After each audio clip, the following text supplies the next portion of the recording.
So good morning to you all. Now we are meeting, I think, for the fourth or fifth time, where we have been discussing the basic aspects of structural analysis, and right from the beginning we have seen few basic concepts in lecture 1, where we have seen basically the building blocks of the structure, the materials, the loads on the structure, the tools of analysis. Later on we have seen the theories of strength of material as to how to convert the forces into the stresses, and various concepts involved in converting the forces to stresses, the theory of bending, the theory of torsion, and so on. Later on we have seen the analysis of structure using the usual computer methods with which you are well versed, and most of the softwares which are based on those important methods like the stiffness method. We have seen the basic concept of that. Later on we have checked the concepts of design in the last lecture. We have seen that the analysis process, once it is complete, this particular building, we have seen how the information is fed to the computer, and then the results are obtained in software like ETABS or STAD. And later on, having obtained the results in terms of the bending moment, the shear force, and so on, then we have seen that our next objective is to determine the or to carry out the design of the structure. While analyzing the structure, we have seen that the structural dimensions are to be given in terms of member sizes and so on, though initially we have no precise idea as to how much or what section will be required. We have to make some assessment and carry out the initial sizing of the members, and using those sizes we are able to get the results. Having obtained the results, now we have to see whether that section that you have assumed is adequate enough to carry out the forces developed in it, and so while carrying out this design process, we have to see in what way the member may fail and then guard against that. So first thing that we see is whether the failure of overstressing is possible, whether the stresses at any point in the member exceed the stress carrying capacity of the material. So you have already made decision about the material, the grade of concrete, the steel, and so on. It has got certain fixed strength beyond which it will not be able to carry the stress. So we have to see that nowhere the stress is the actual stress exceeds the permissible stress in the material. The second criteria that we see is for structure that the displacement must not be excessive, serviceability criteria, as we see. Then we see that the structure should not fail due to buckling, so that against we have to guard whether excessive compressive force can lead to sudden collapse of the structure. In serviceability criteria, we have to see not only the deflection but also the cracks developed in concrete, particularly in water retaining structures. We have to restrict the crack width, so we have to design the structure in such a way that the crack width is kept within limit. And in certain cases where you need to monitor the vibrations and so on, you need to see that the fatigue failure due to excessive vibration also does not occur in the given stress.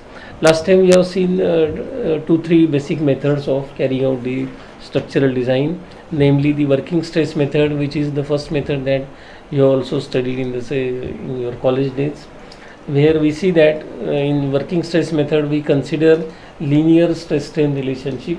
The entire material, the structure is to remain elastic, and then we say that the permissible stress to keep the structure in elastic limit is the ultimate stress divided by some factor of safety, which we select depending upon the perception of the engineer, maybe 2, 3, 4, and so on. So with that factor of safety, there is a permissible stress for the material, and then we say that we have to design the structure using this particular method, that nowhere the stress exceeds the permissible stress. Okay. The service loads are applied, the actual loads are applied on the structure, and for actual load only we carry out this design based on working stress method. We just cannot predict by using this design method as to what factor of safety is present for collapse of the structure. At what load structure will collapse, that we cannot predict. We only have some vague idea that you have adopted a factor of safety of 2, 3 and so on, but that doesn't give guarantee that after increasing the forces 3 times that factor of safety the structure will collapse, because once you cross the elastic limit this theory ceases to apply, and we will not be able to predict the behavior of the structure beyond that particular point. In ultimate load method or the load factor method, the loads are increased by some factor, the actual loads are increased by a factor called as load factor, and failure criteria is decided that the ultimate strain in the material is the failure criteria. For concrete it is 0.0035, or steel it may be 5% or 1% depending upon whether you want to limit it to yield stress and so on. With all that failure criteria, then we say that we can predict for a given structure as to what is the size required for that particular load factor and so on. So with that load factor and failure criteria we can design the structure using ultimate load theory. And in the limit state method the criteria are slightly different. We have to state, or we have to define different limit states, like the collapse due to failure, flexure, collapse due to compression and so on and so forth. Due to various causes we have to see what is the failure criteria or the collapse criteria, as we say over here. And with this collapse criteria then we say that we have to consider 2 types of failure. One is the collapse criteria or the limit state of collapse, as we have seen, and second is the limit state of serviceability, that your deflection is within limit, the cracks are controlled, the vibrations are controlled and so on. So depending upon the criteria which are set for the structure, we have the limit state of serviceability. Now, having considered that, in limit state the approach is reasonably rational, that we consider the strength of material, like let us say concrete, that we consider that the characteristic strength of that particular material is obtained from cube strength and so on, but because there is going to be some variation, all that variation taken into account, the characteristic strength is defined as the strength below which not more than 5% of the sample will fail. So we have to consider the large population of the results and take the average and say that below which 5% of the results are not possible, and that we say as the characteristic strength of the, that material. So we have firstly an input that there is a characteristic strength for the given material. For design strength we have got a factor called as the partial safety factor. So for partial safety factor, that is having obtained the characteristic strength, we further use partial safety factor to reduce by a factor the design stress over here and so on. So we have got a characteristic strength. In case of concrete, a further reduction of 1.5 is considered to take the basic strength, and to that we apply a partial safety factor. So if you have got a characteristic strength, let us say for M25 concrete, let us say 25 is the characteristic strength, then 2/3 of that is taken as the basic strength. So 2/3 of 25, let us say 18. Now to 18 we apply this partial safety factor of 1.5, and accordingly we get a characteristic strength of concrete and so on, which we shall see in an example shortly. For steel also on the same lines, similar criteria is set, and for steel the partial safety factor is considered slightly different than concrete. It is 1.15 rather than 1.5 because of the quality control, better quality control. So we have got firstly a safety related to strength of the material. Secondly, the loads are also treated in the same way. So characteristic load, as we see that load which we say that the load which has got a 95% probability that it will not be exceeded. So that we say as the characteristic load, and to that load we apply a we can say partial safety factor. That means we multiply it over there. In case of material we reduce it the strength, while in case of load we increase it by a factor. So we have got the partial safety factor for load which increases the load on the given structure and so on. So we say that for all these factors, the correction is made for strength of the material and the load. For partial safety factor, we say that it is 1.15 for steel, 1.5 for concrete because of the poor quality control, and partial safety factor for load is indicated for different loads in the codes of practice itself. That for dead load and live load we have got a partial safety factor of 1.5, and for wind load it is over here, if it is combined with dead load only, then it is 1.5. If all loads are taken together, dead plus live plus wind load or earthquake, then the factor is taken as 1.2 and so on. So by that margin the loads are increased, and then we carry out the design process. Last time we have seen that having considered the partial safety factor and the load factor over here, the characteristic strength and so on, then we say that considering the design process as such, in working stress method we say that if it is only axial force that you are carrying out the design for, then we say that the load applied on the given structure is partly taken by concrete and partly taken by steel.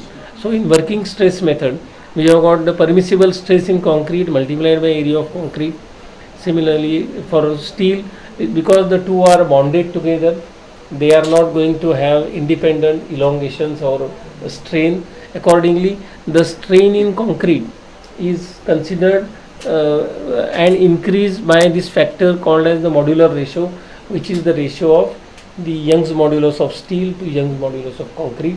By that factor, the strain in concrete is increased, and to that extent, the stress in concrete is finally applied on the steel, and accordingly we say the capacity of steel to carry the load is so much, that is it is 1.5 times the stress which is developed in concrete multiplied by modular ratio. So this gives us the stress in steel related to stress in concrete, because the two are bonded, and then multiplied by area of steel. So that gives us the capacity of concrete. Now as far as working stress method is concerned, the code has given permissible stress in compression and permissible stress in bond, if at all you are going for checking that. The modular ratio M, which is also given in the code, it is based on the experimental data. It is the ratio of Young's modulus of steel to Young's modulus of concrete. So it is 280 upon 3 multiplied by sigma CBC. So that is the modular ratio as we see for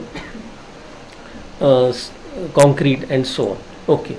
Now we consider the ultimate load theory, where we say that the ultimate load carried by the given section is 0.85 times the crushing strength of concrete. Here it is directly related to the crushing strength multiplied by area of concrete, and here it is not related to the modular ratio and so on, it is directly related to the yield stress of steel multiplied by area of steel. So they are behaving independently.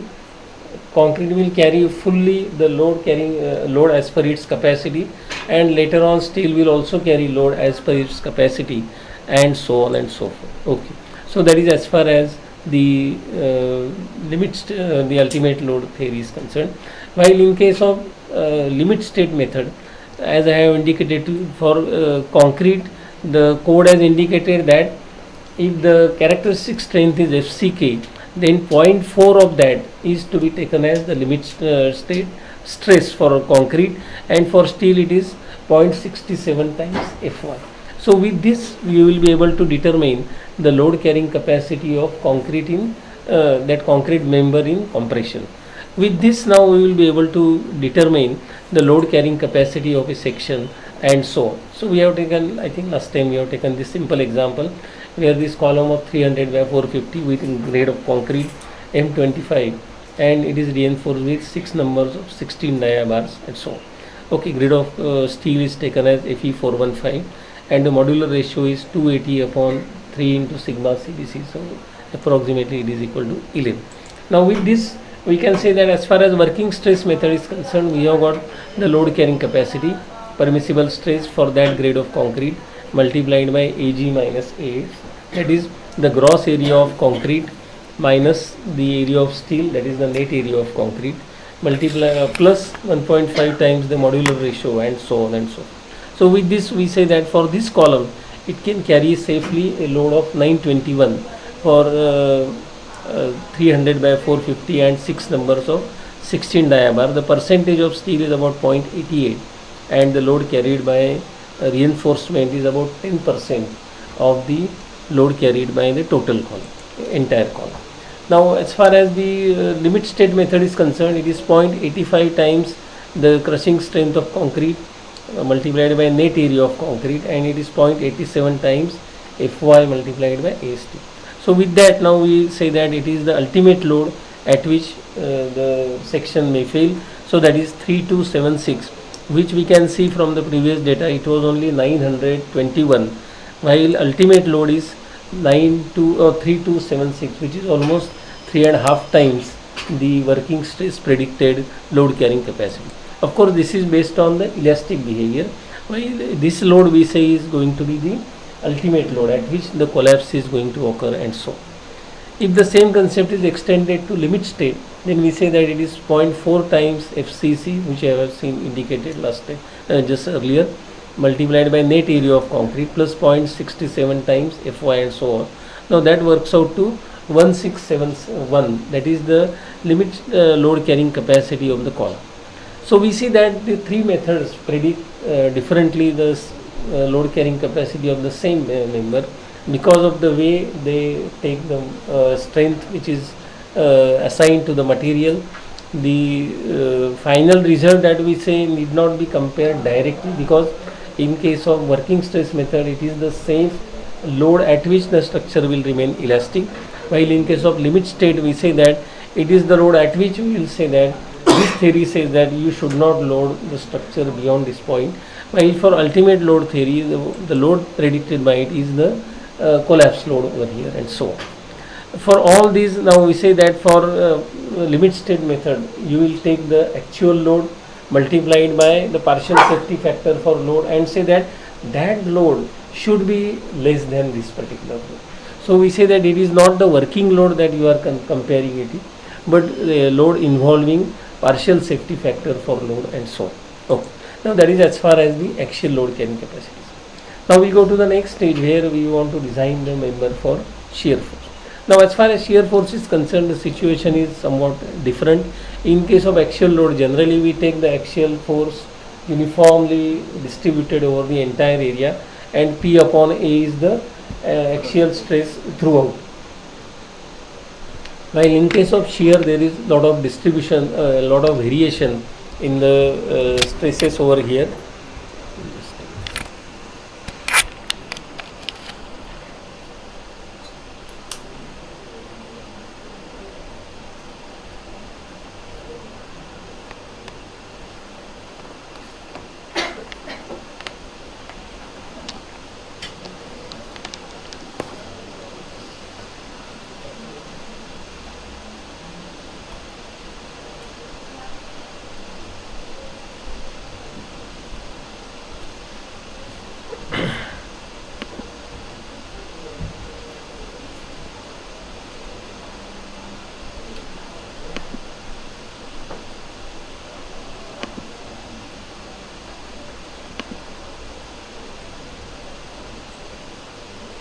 So here we say that if you have got this depth of the beam in this fashion, then as far as the shear stress is concerned, the variation of shear stress is like this. As you know, for rectangular section, the shear stress is maximum at the neutral axis and is zero at the end. In case of bending stress, the variation is different. It is like this. It is maximum at the extreme fiber and zero at the neutral axis, and so on. So we see that the variation is different. So at the neutral axis at point 1 we have got a maximum stress. As you go slightly below, okay, the stress will vary, and so on and so forth. So we can say that at any point when we consider the situation where there is a shear stress, as far as the shear force variation is concerned, so we say that for this entire beam, if I draw the shear force diagram where the load is uniformly distributed, then we say that we have got the variation like this, where the shear force is maximum at the support, is almost zero at the mid span, and is maximum at the other end. So our shear force variation is in this fashion. So we say that if you take a section which is very close to the support, then there the maximum shear force will be there, while the bending moment diagram would indicate if I draw a small span over here, the bending moment variation is like this, while our shear force variation is like this. So we say that the point at which the shear force is maximum, we have got the moment as minimum or 0. For that particular point where I consider the shear force, then we are able to get these shear stresses in this fashion. So we have got the shear force over here up and down, and the complementary shears are developed so that the element does not rotate. So at any point when I take the element, I am able to get the overall stresses on that element in this fashion. Now these forces give rise to a tension along this diagonal. If you take the resultant of these two components, then they have got a resultant like this, and on this side it is like this. So we see that these two are trying to elongate that diagonal, while on the other side, if you see this diagonal, it has got a resultant like this, these two forces, and over here these two forces. So we see that these two stresses, if I take, there is a resultant like this. So this diagonal will get compressed and this diagonal will get elongated. So under the influence of these shear forces, we are able to get normal stresses in this fashion, the resultant over here. So these forces, where whatever is the magnitude of this force, same is the magnitude of the other force at 45 degrees. The result of that is a state of pure shear, as we see over here, is equivalent to tension on one face and compression on the other face. Now concrete being very weak in tension, it is going to get cracking due to this tensile stresses. So if my stress is like this, the crack is going to be perpendicular to that. So here if I have got stress like this, my crack will be like this. The separation will be perpendicular to that. So I will have the cracking develop along this line, because it is being pulled on the by the opposite stresses over here. So we say that this pure tension generates this pure shear generates tension on one direction and compression in the other direction. As far as concrete is concerned, it is reasonably strong in compression but not so strong in tension. The result of that is this tension is going to cause failure or overstressing of concrete, and the cracks may develop. At some places, for example, if you see at this point, for example, this point, where here we will say that at neutral axis the bending stress was 0, but at this point there will be some bending stress, so tension or compression depending upon the type of moment you have got. Accordingly, we say that for this particular element, slightly away from the neutral axis, as we see over here, there will be shear stress as usual, and there is going to be normal stress. If it is below neutral axis, it will be tensile, and so on. That results into the normal stresses in this fashion. On some plane you will be getting maximum force tensile, and perpendicular to that you will be getting compression, and so on and so on. So we say that a state of pure shear results or combined with normal stresses from bending, we get finally in some direction tension, and perpendicular to that you are able to get compression, and then we can determine the principal stress and so on. I think without going into the details of that, we see that for this particular beam there will be cracks develop. As far as the tension, the resultant tensile stress is concerned, it is developed in this fashion. If you go to midspan, at midspan the shear force is almost 0, and there is only a bending stress which is tensile at the bottom. So we will be getting the tensile stresses at the midspan in this fashion, and there will be compression stress at the top, which is the compression trajectory. While as you go toward the support, there will be some shear force develop, and then some resultant trajectory of tensile stresses and compressive stresses are developed. If your resultant tensile stress is like this, the crack will be perpendicular to that. Now that is what is observed in this particular stage. As you see that near the support, the shear cracks are developed in this fashion. So there is a crack developed over here, while if you see midspan of the beam, at the midspan there is a pure tension in the reinforcement. So cracks are developed at the midspan due to excessive tensile stress in bending. They are perpendicular to this. So we here generally see cracks almost in vertical direction going from bottom to top, while near the support we see that the cracks are going almost at 45 degrees over here because of the pure shear state that we see. In one direction you are getting tension, in other direction there is compression, and that tension results into finally failure of concrete and so. Now if you consider a failed surface of concrete beam without any reinforcement, suppose you have not provided shear reinforcement but a pure concrete beam, then there is some part of the beam which is not cracked, compression zone, then there is in the lower region there is reinforcement, so there is a bar which is being pulled in that fashion, and there are cracks develop along this inclined line over here. So we have got three zones which exhibit different properties. There is some shear resistance offered by this concrete which is not cracked, which is under compression. There is a reinforcement that you have provided. If there is a shear failure, then this reinforcement will offer some resistance to it, called as the dowel action. This VD, as you see, is called as the shear resistance of that reinforcement bar, which is called as the dowel action.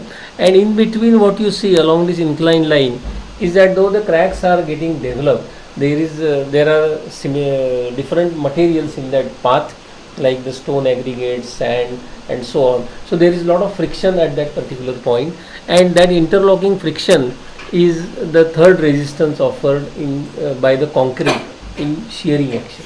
So we see that concrete offers in all three complex phenomena for resisting shear. One is shear resistance of the uncracked concrete, two, the shear resistance of the reinforcement that you have provided, called as the dowel action, that is the bar itself will not allow the failure of the beam until it fails, and lastly we have got the interlocking action between the ingredients of concrete and so on. So all this is put into finally a resistance of concrete to shear, because we cannot find out or determine in some way as to how much is dowel action or how much is interlocking and so on. All that put together is a stress of concrete in shear and so on. So we say that as far as concrete is concerned, the design shear strength of concrete, which is given in two different concepts. One is the limits, the working stress method, and other is the limit state method, for different grades of concrete and depending upon the reinforcement, because reinforcement also contributes in some way in the dowel action. So depending upon the reinforcement that you are providing, the code has given as to what is the strength of that concrete section, how much shear it can carry, and that is all indicated in the table. So we can directly use this value of shear as the shear carried by concrete, and remaining we will design shear reinforcement for resisting the shear over here. So we say that as far as the working stress method is concerned, in this particular case we take the shear to be resisted by reinforcement as equal to total shear minus shear carried by concrete. So we have got this tau c, which is given in the table, multiplied by area of concrete. So that is now a measure of the shear carried by concrete. The remaining is to be taken by reinforcement. Now for carrying out the the shear by reinforcement, we have to see that there is a tensile stress which is, as we see over here from the crack pattern, that the cracks are developed, and there are vertical stirrups provided over here. Now these vertical stirrups are able to resist the tensile force which is developed due to the shearing action. So we say that the total number of stirrups which are there in 1 meter length or one depth. Now these cracks are at 45 degrees, as you see, as you go near the support, these cracks are at 45 degrees over here. So if you see these cracks develop in this fashion, for example, the crack is developed in this way. Now we will say that the total spread of the crack over here, if you take this as at 45 degrees, then this is also equal to the depth of the beam itself. So this is the depth of the beam over here at 45 degrees. Now in this depth of the beam, I have provided number of stirrups like this. Okay, these vertical stirrups are provided. They are able to resist this tensile force developed due to the shearing action. So we have to see how many stirrups are there in that spread of the crack. So if you have got some spacing of the stirrups as SP, then we say that the number of stirrups for resisting the cracks is equal to the depth divided by the spacing, that SV I will take over here. So I will say that the shear carried is equal to sigma SV into, that is area of steel, multiplied by d upon the spacing. So d upon the spacing, now this is the number of stirrups that I have got. Now area of steel, that diameter that I am considering for each of the stirrup, that bar diameter that I am considering, area of that individual stirrup, double legged means 2 times the area of the bar you have to take, multiplied by number of stirrups and the shear strength of steel. So that is going to give us the total shear capacity of the steel. Accordingly, we have got shear taken by concrete, shear taken by steel.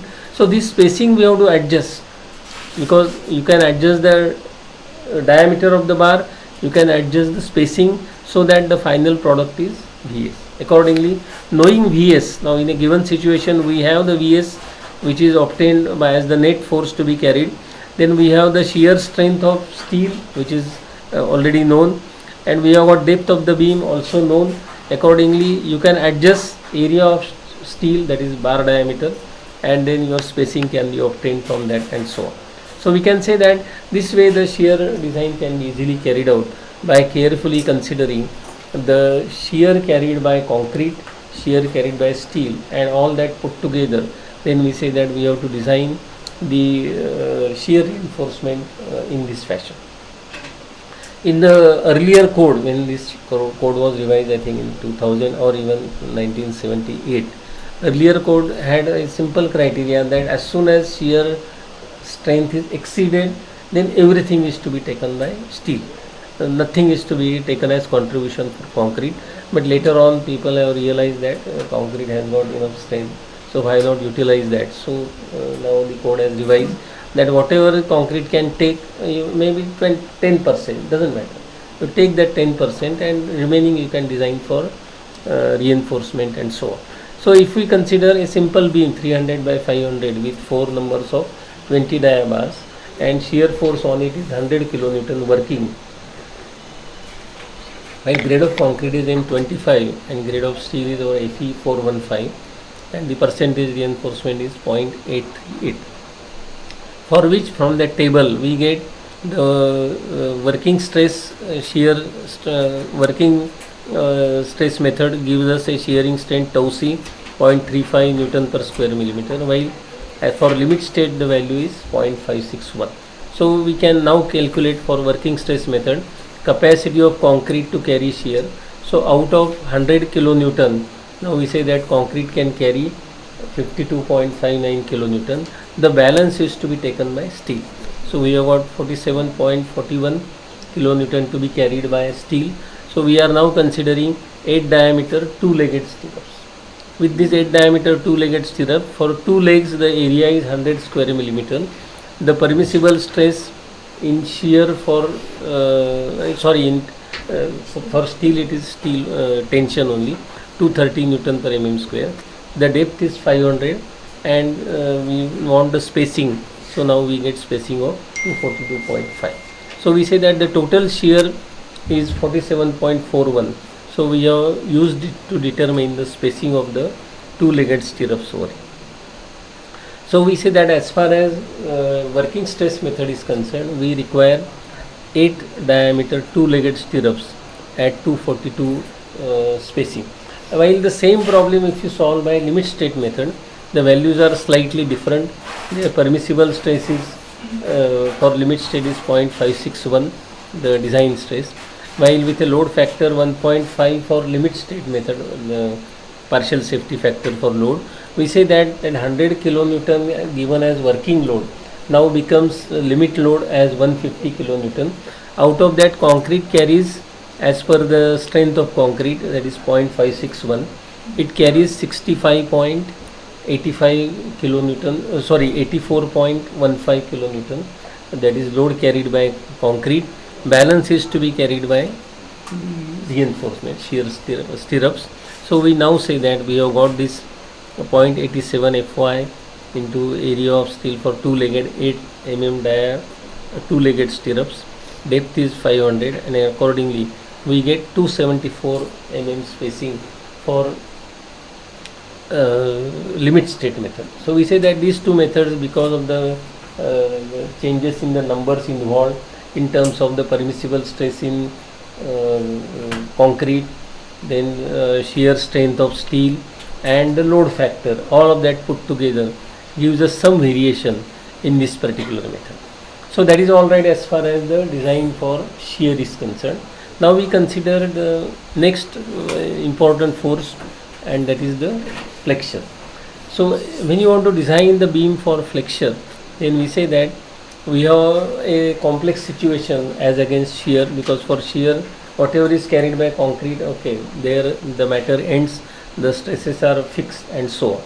In case of flexure, the situation is slightly different. As to you have got a cross section, let us say, and you have provided some reinforcement over here.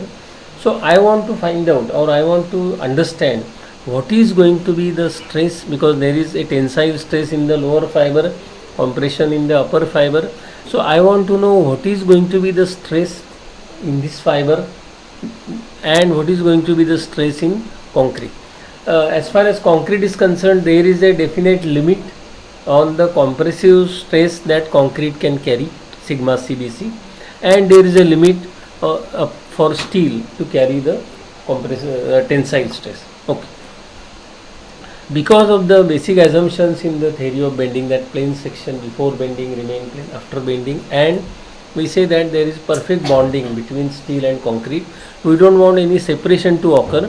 So I will say that at this particular point, when I consider the lower surface where the steel is located, at that point, as far as my stress is concerned, here I will say that in concrete there is some stress. Let us say I have got a beam where it is stressed in such a way, the section is provided in such a way that it develops the full permissible stress of concrete.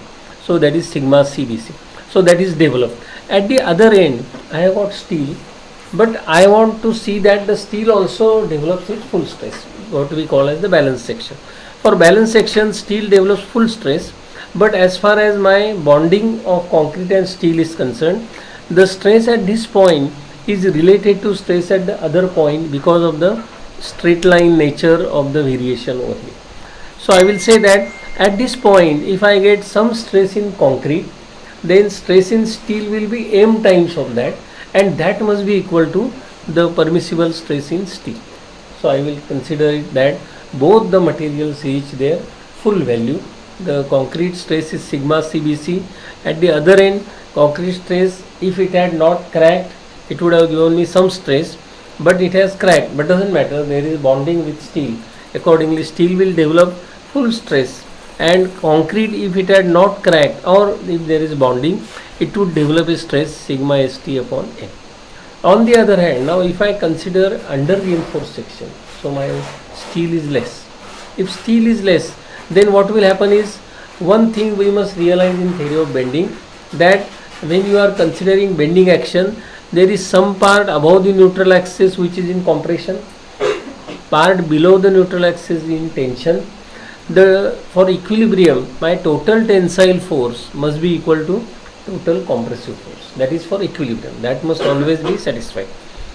Now if I provide less steel over here, then what will happen is, if steel is less, the overall tensile force will be less, and concrete should have only that much compressive force. It cannot have more compressive force, otherwise equilibrium condition will be violated. So here we say that if concrete has to develop less force, then we say that okay, concrete will develop less force if the area under compression is less. So I will now say that actually the area under compression is to be less, the stress will also be less, so that much area will be available and that much stress will be available, so that the total tensile force is equal to the total compressive force. So I am having less area, less stress in concrete. The steel being less, it will anyway develop less force. Accordingly, my neutral axis will get shifted up in this case. So if I have got under reinforced section, the balance section is at giving me neutral axis somewhere, but under reinforced will get shifted up, the neutral axis will get shifted up. On the other hand, if I provide more steel, it is over reinforced section, then my tensile force is going to be more. If tensile force is to be more, then compressive force must also be more. So concrete cannot develop beyond a particular point the stress. So what it will require is more area in compression. To get more area in compression, what will happen is, in this particular case, the neutral axis will shift down. And because I have provided more steel than that is required, the stress is also going to be less. Because if I have provided, let us say, 500 square millimeter, okay, that would just balance concrete. If I provide 800 square millimeter, then concrete cannot develop beyond a value, the compression. So I will say that the stress in steel will get reduced. Thereby what will happen is, in case of over reinforced section, the neutral axis gets shifted to lower side, that is below the neutral axis of the balance section. So if it is less steel, it goes up. If it is more steel, it goes down the neutral axis compared to balance section. So our balance section is the benchmark, we will say, that both are reaching their limit value, and actual steel may be less or more depending upon your design process. So if you provide more steel because you want to provide lesser area, beam should be of smaller size. I think in the case of many of the PT beams that you see, that there is a restriction on depth. So you need lesser depth, because of which you have to provide more steel. So for that purpose, you either provide prestressed concrete, or provide, if it is steel only you have to provide, then more steel has to be provided. So it will be then over reinforced section and so on. So we say that for balance section, considering this complexity, we see that in a given beam, if I want to determine what is its moment carrying capacity, then I must firstly determine whether the reinforcement that I have provided, is it going to give me a balance section or under reinforced section or over reinforced section. Having known any of these, then we will say that we can determine the moment carrying capacity of that particular section. So we say that for balance section, where we have got the stress in steel reaching its full value, then we say that depending upon the position of neutral axis, we can determine the stress at this point in steel, which is equal to sigma st, and stress in concrete in this particular way, and they are related in this particular fashion depending upon the modular ratio, the depth factor, that is neutral axis position as k times the overall depth, and so on, by using properties of similar triangles, that this stress upon this stress is equal to this depth upon the other depth, and accordingly we get this relationship between the stress in steel and the stress in concrete related to the neutral axis. In case of under reinforced section, we see that we have got the neutral axis shifted up. Then how much it is shifted up, because the stresses are not known, so we say that okay, let the depth of the neutral axis be k times the overall depth, and then using properties of similar triangles, we say that we have got some area in compression, and then we consider the area in compression over here. This much area is in compression, considering this as the neutral axis, and because the total compressive force must be equal to total tensile force, we can take from elastic theory the moment of area in compression about neutral axis and moment of the tensile area about the neutral axis. Equating the two moments, we are getting one equation relating two. So I have got B into KD as the area in compression, and its depth of neutral axis, that is distance of the centroid of the area from neutral axis in this fashion, and accordingly we get this quadratic equation over here at the end. I think without going into the details and taking you to college days, I will say that okay, now you are considering the stress in concrete related to stress in steel with this neutral axis. This quadratic equation has to be solved, and you are able to then determine the actual position of neutral axis, and then determine the moment of resistance of that section. So moment of resistance of the section is, we say, tensile stress, tensile force multiplied by lever arm or compressive force into lever arm, and so on and so forth. So we can say that the moment of resistance is determined in this way on the same lines, whether it is over reinforced or under reinforced. The procedure remains same. You determine the position of neutral axis for that area of steel, and then taking the lever arm, you take the total compressive force multiplied by lever arm or total tensile force multiplied by lever arm, and so on. And the last category of beam is the doubly reinforced beam.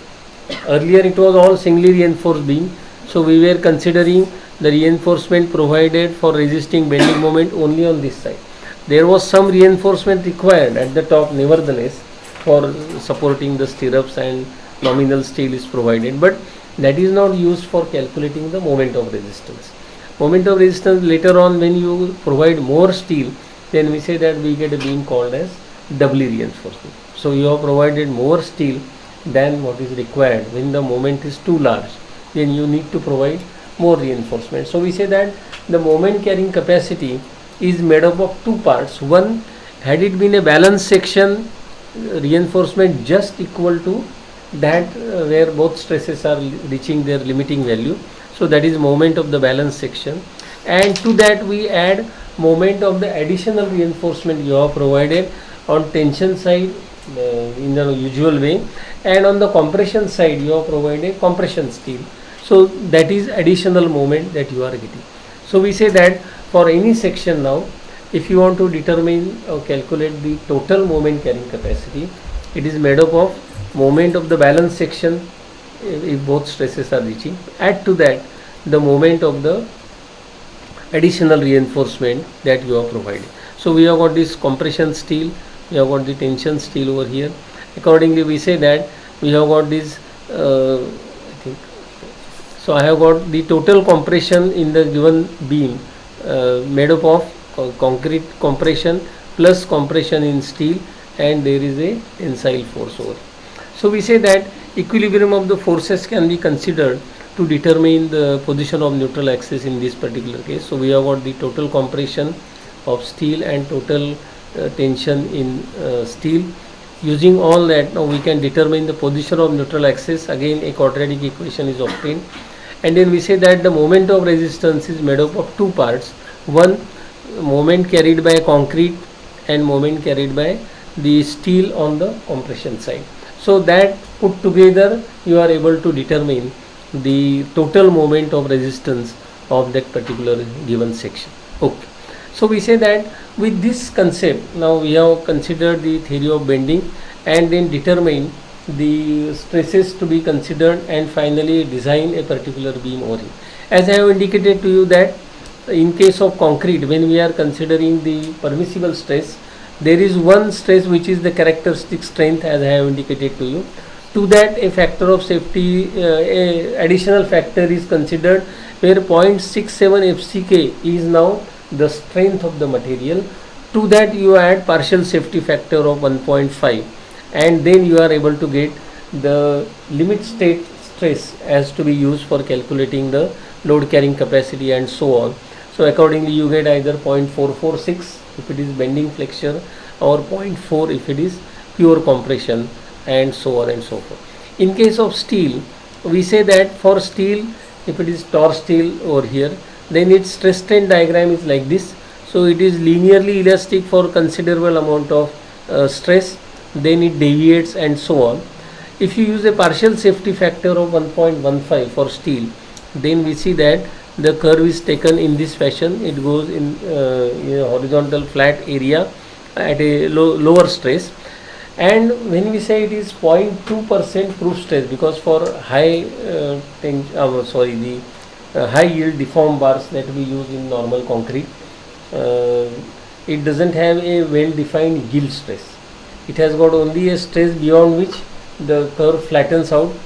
Now when we say it is a 0.2% proof stress, Fe415 that we say, so 415 is a 0.2% proof stress, which means at that stress, so if you take the stress as 415, at that stress if you unload, it is going to take this path, and it will show a permanent elongation of 0.2%, so 0.002.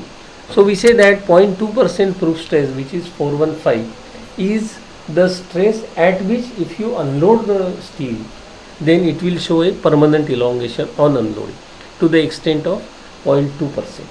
So that is taken in case of cold work deform bars. while for mild steel it is taken directly as the yield stress. If 250, if you take normal mild steel, then 250 is the design stress. To that you apply a factor of safety. Here we apply it to 415, but 415 is in fact a 0.2% proof stress over here.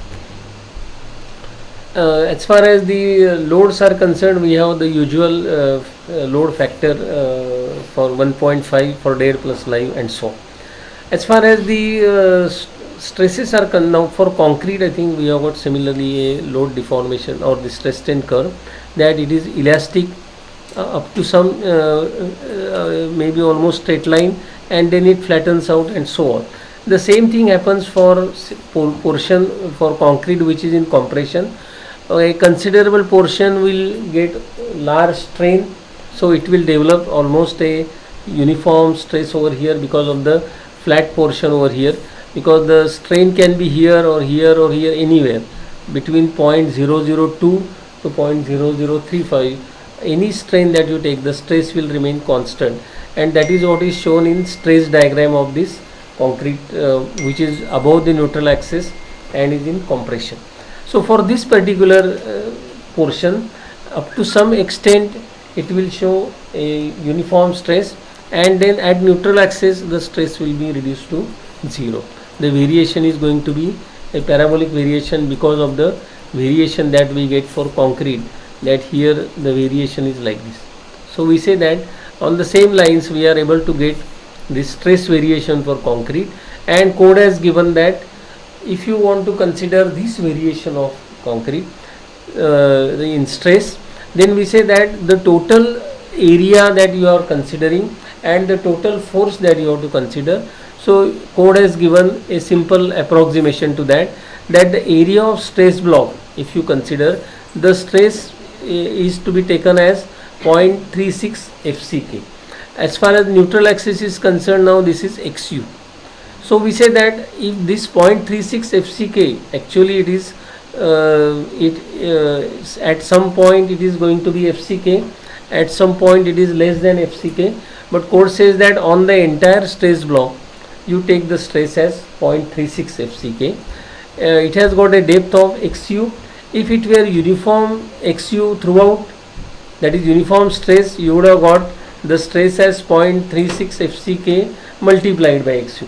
But code says that now whatever is the stress that you are considering, the area of stress block now you are taking as FCK is the stress, so you are taking some reduced value, and then accordingly we say that the area is not taken as full rectangle FCK into XU, but it is taken as 0.36 FCK multiplied by XU. So rather than taking a full rectangle of FCK and then some factor, we are anyway adopting a material partial safety factor and a safety factor, that is 0.67 FCK, a factor adopted to that, and then further because of the parabolic nature, the total area of stress block is taken as 0.36 FCK multiplied by XU. So we say that the total compressive force is now 0.36 FCK multiplied by XU, and its resultant, because if it were uniform throughout I would have taken XU by 2, that is exactly at the center, but because it is parabolic it is shifted slightly up. Accordingly the distance of the neutral axis, the depth of the center of compressive from the top end, from this end, the CG is from this end is taken as 0.42 XU, otherwise it would have been 0.5 XU. If it were rectangle it would have been constant.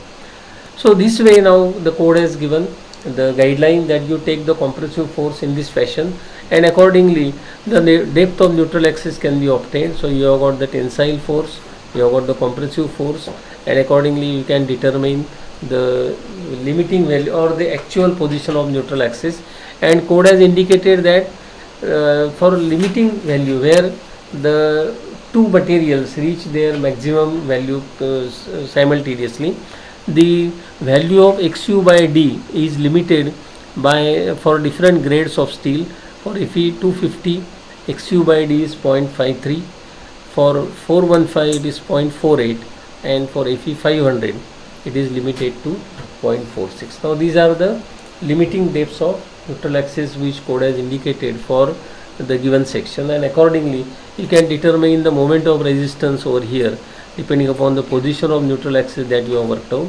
So you have got the tensile force multiplied by lever arm, giving you the total moment of resistance, and so on and so on.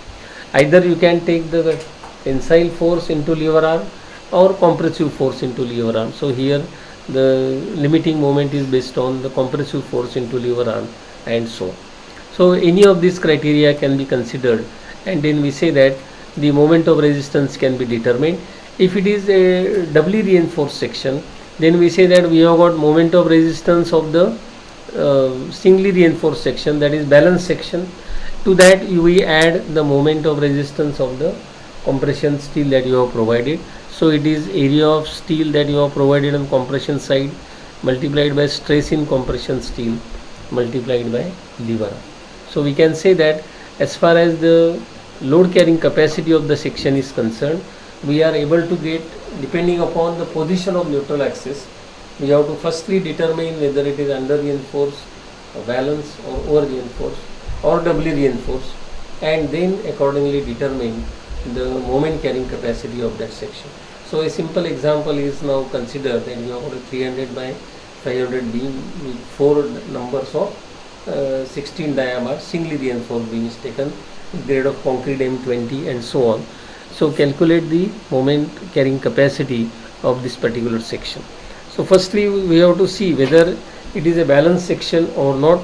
So for balanced section, now the code has indicated that the balance value is for working stress method, the quadratic equation which we had seen earlier, that value of K is 0.31, while for balance section the value is indicated as 280 plus 280 upon 280 plus 3 times sigma st. Accordingly that value for balance section is 0.288, the K factor. K times D is the position of neutral axis.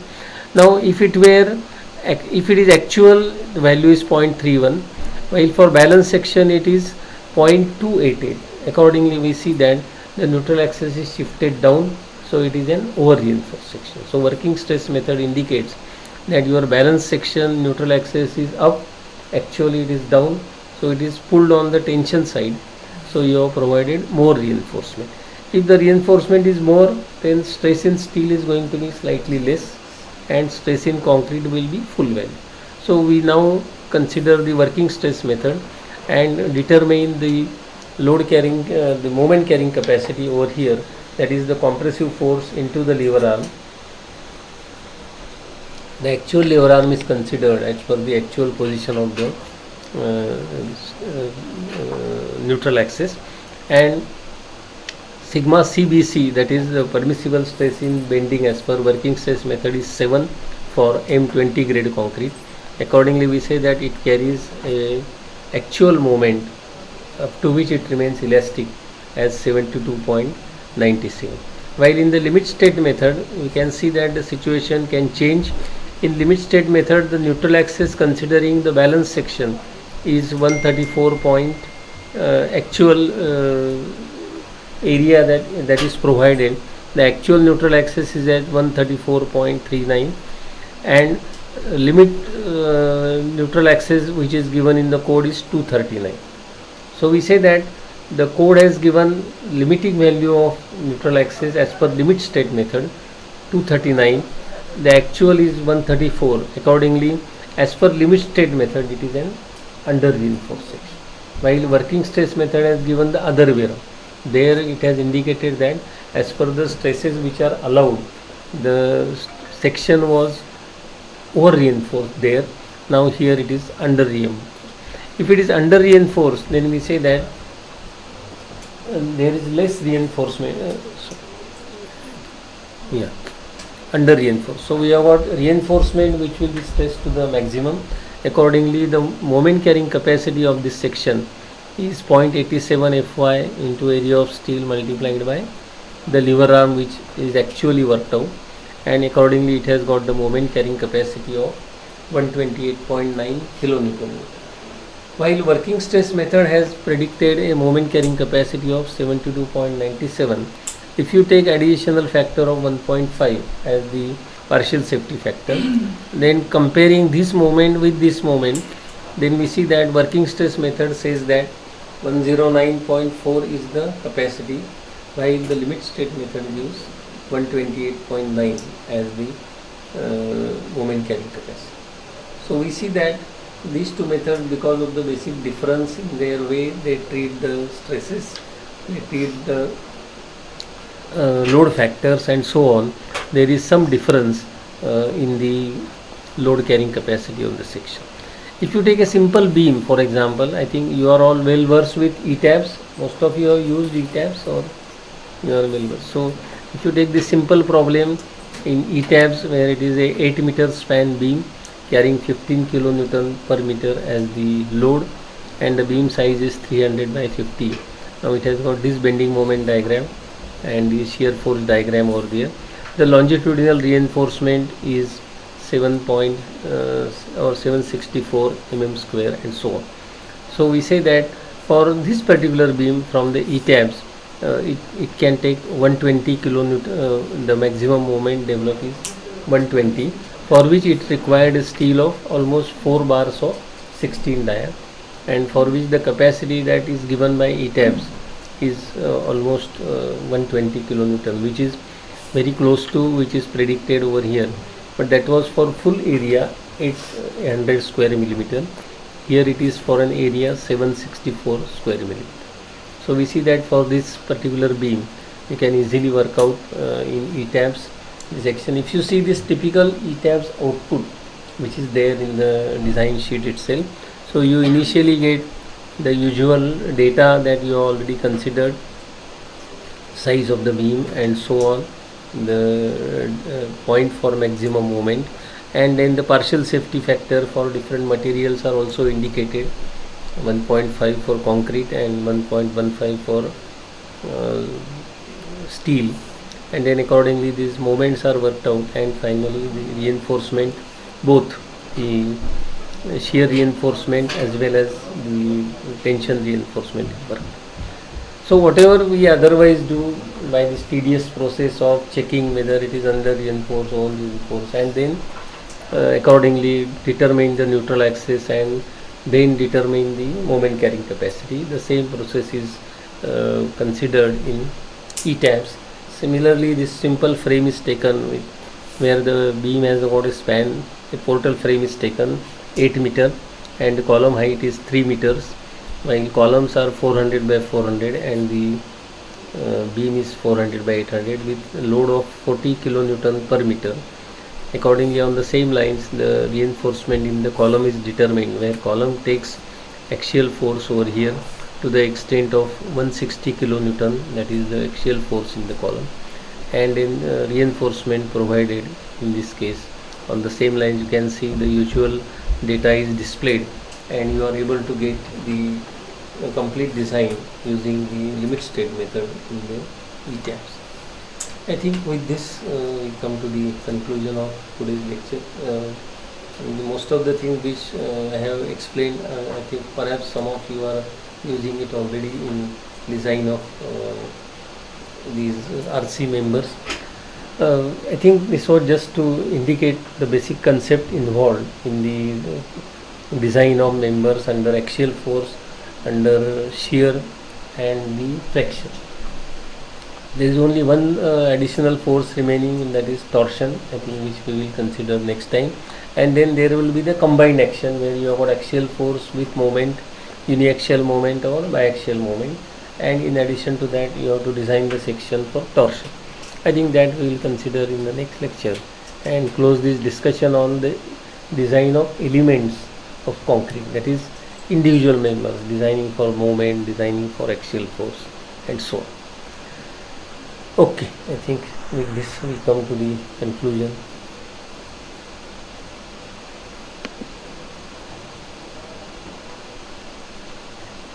Okay, I think lecture is over now. If you have anything to ask, otherwise you can go with your normal activities.